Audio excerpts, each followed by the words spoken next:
Go. Hi, this is May 2nd, the day that's meant to be scheduled for the Going Native Garden Tour. So I thought I would try to put together a video of our garden here. We call it Rounds Hill. We're in just outside of Los Gatos on about an acre and a half, and I've been working on this garden for about 25 years. So going to guide you right in the garden. There's a trail that's almost a quarter of a mile long that basically visits all the different corners, and so we'll get started. So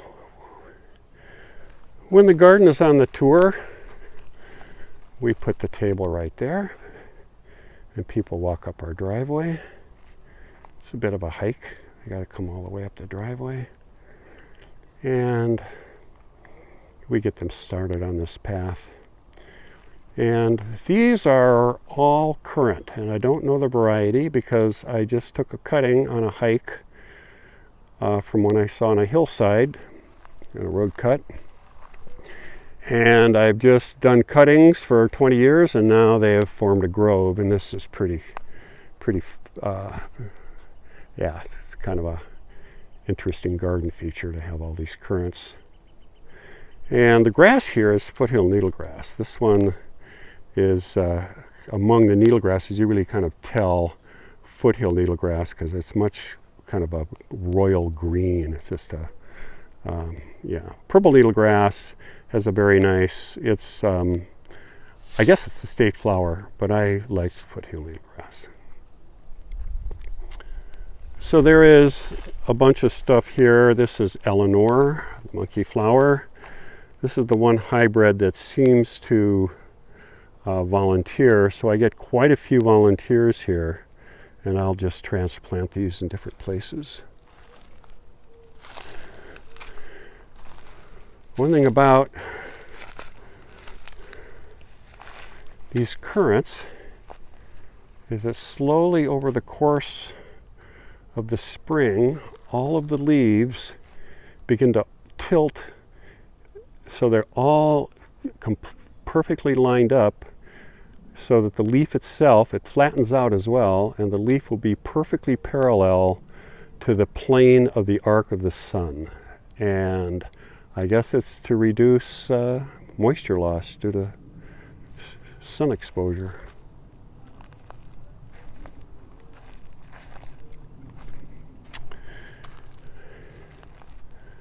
So here's some bees bliss, another Dr. Hurd.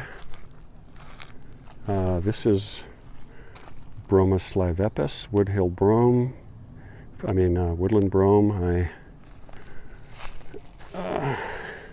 I hope it's Bromus livepis. I gathered seed from a hillside. And then there's these hound's tongue. They're done blooming right now, but these are from seed too, and they volunteer, and I move them around. Seed I gathered from the hillsides.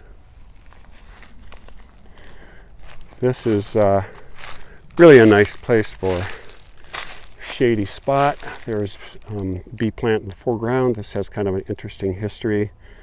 Many years ago I was traveled up and did the East Bay Native Plant Tour. I forget what it was, and I was admiring a whole patch of bees bliss in somebody's backyard. So he just ripped it out of the ground, and I put it in a paper bag, and it has done pretty well here. There's also some coastal wood fern. Actually, I want to mention a really nice nursery, Mission Blue, that's associated with the San Bruno Mountain Watch. They have some really interesting varieties of stuff you can't find anyplace else. So now we're coming out into the lower meadow. May have mentioned there's 2 meadows on our property. Oh, by the way, I just noticed when I was walking next to the hound's tongue that this is the way hound's tongue gets around.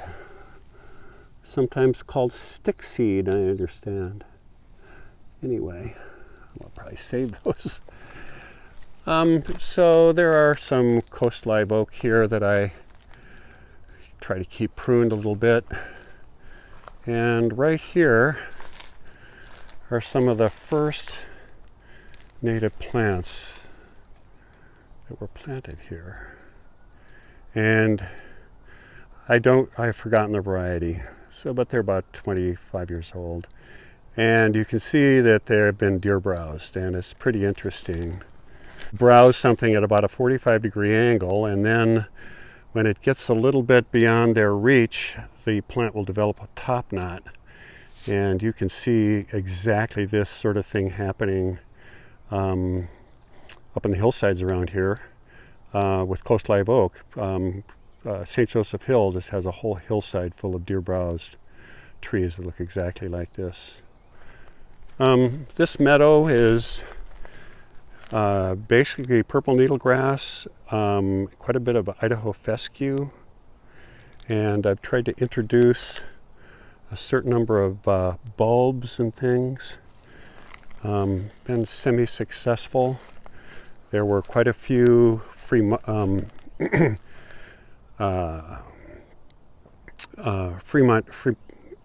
lilies growing in here, and they have faded, but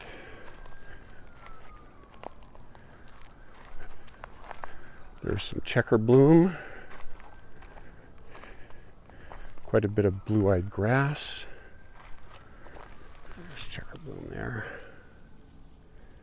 Quite a bit of blue-eyed grass, some California buckwheat,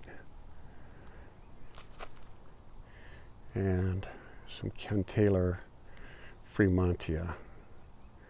We'll go look at those a little more closely. So you can see that this area is been laid to waste. Normally this is a field of wildflowers. I make a concerted effort to actually even pull out the native grasses that try to encroach. And about every 5 or 6 years I have to I basically scrape everything off. And it's kind of a all winter project. Go over it several times, do a little bit every once in a while. And I'll show you the tools of the trade down there in the corner. So there are some really nice Ken Taylor here, unfortunately, and they're blooming a lot right at the moment. Unfortunately, I have to keep them behind wire because the deer will go after them. The foothill penstemon is blooming really nicely now. There's also blue-eyed grass and blue witch. So this has got its different varieties of blue at different times of the year. There's also silver bush lupin in the background. So I'm looking back up at the house, and there's a blue elderberry there. That tree was here when we moved in. I don't think it was planted by the original owners. And there's the cedar of Lebanon. So this meadow has a lot of blue-eyed grass. I introduced a few, and now we have thousands. So this really, for some reason, likes this knoll. So we have a lot of it.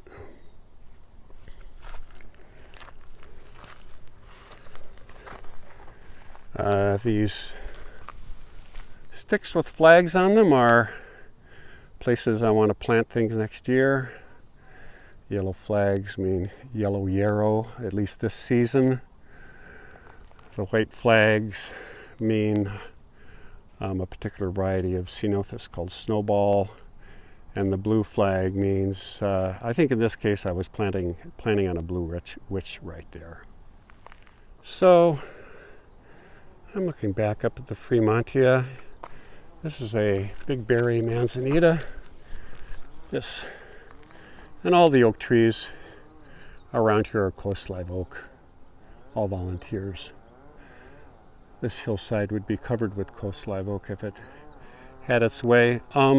So these are purple needlegrass. This manzanita has an interesting story. I was a bit frustrated by the fact I couldn't find them in the nurseries around here, so I pulled the smallest one I could find out of the ground, and it has survived. So it's really putting out a lot of new growth this year. So our property is right on the border. We're down at the lower edge of our property here. There are some big leaf maples there in the distance. Those are all from seed. The parent maple is around the other side of the house, and it throws lots of seedlings every year, so I always rescue a few and either give them away or plant them here. So this property has come up for sale about 2 months ago, and there's about 4.5 acres surrounding our homestead. And so we're under contract to buy it. It's pretty exciting. It's 4.5 acres of about 2.5 acres of oak woodland. There's 2 seasonal creeks and a whole meadow in the back that we'll get to. So here's another view of the wildflower meadow. I think I mentioned that every 5 or 6 years this has to be scraped clean. And here are the tools of the trade, a couple of different types of scrapers and knee pads. And there's our house up there. And a pretty good sized native meadow. Quite a few different varieties. I think I may have mentioned there are 3 varieties of needlegrass that thrive here. Purple needlegrass, of course, and then this is nodding needlegrass, a very feathery one. It's grows pretty thickly. I have to weed this out pretty continually. And then there's a nice group of chaparral plants. I'll walk by it later. The quail love that spot right there.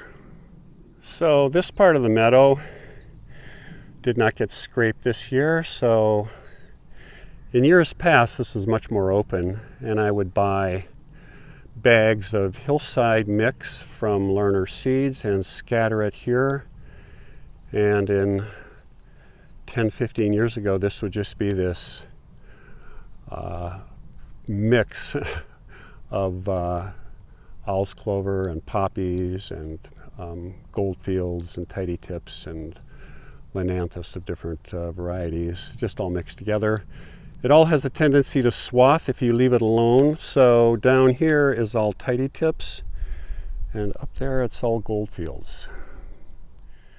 Now, this is one of my favorite views from along the trail that goes through the garden. I don't think you can see Mount Hamilton from here. But there's a couple of bunches of poison oak. I've taken out some, but I've left the big ones. And the path obviously has to skirt them. And a little history of the place. Our house was the original farmhouse for about a 6-7 acre orchard. And then over the course of about 20 or 30 years, as the kids grew up and the family needed their own homes, they had split off 1.5 acres and built an old house. So we have 4 old houses on the 6 acres here, and that's one of them, one of my neighbors.